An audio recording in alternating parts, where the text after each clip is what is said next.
ఆత్మబంధువులారా, సనాతన ధర్మం ప్రతిపాదించిన పరమ సత్యాల లోతుల్లోకి మిమ్మల్ని ఆహ్వానిస్తున్నాము. జీవితం అనే ప్రవాహంలో మనం ఒక్కోసారి అలసటతో, ఆవేదనతో నిండిపోతాము.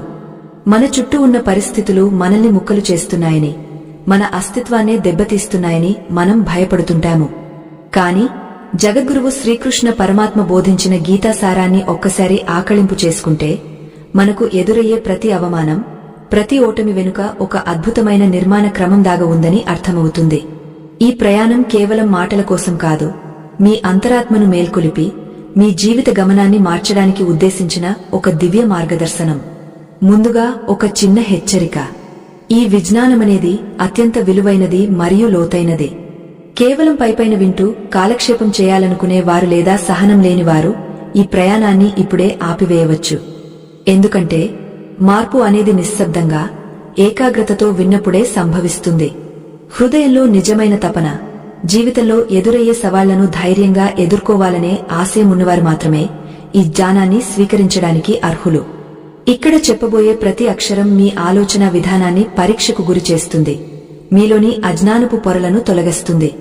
ఓపిక లేని మనస్సుతో ఈ పరమ రహస్యాలను గ్రహించడం అసాధ్యం.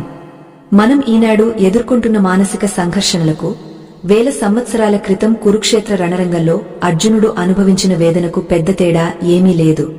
అర్జునుడు తన బంధువులను, గురువులను ఎదురుగా చూసి చేతులు వణికి గాండివాన్ని జారవిడిచినప్పుడు తన జీవితం ఇక్కడితో ముగసిపోయిందని భావించాడు.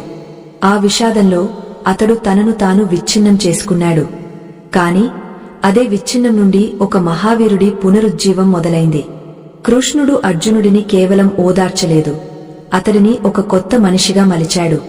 మన జీవితంలో కూడా కష్టాలు వచ్చినప్పుడు మనం విచ్ఛిన్నమైపోతున్నామని అనుకుంటాం.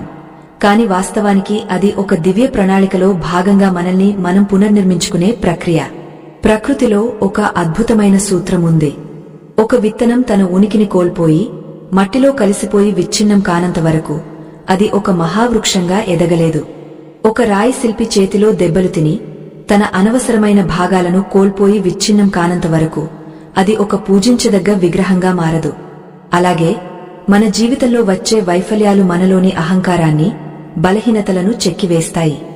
శ్రీకృష్ణుడు గీతలో చెప్పినట్లుగా కర్మఫలాన్ని ఆశించకుండా చేసే పోరాటంలో మనకు కలిగే ప్రతి అనుభవం మనల్ని పరిపూర్ణత వైపు నడిపిస్తుంది.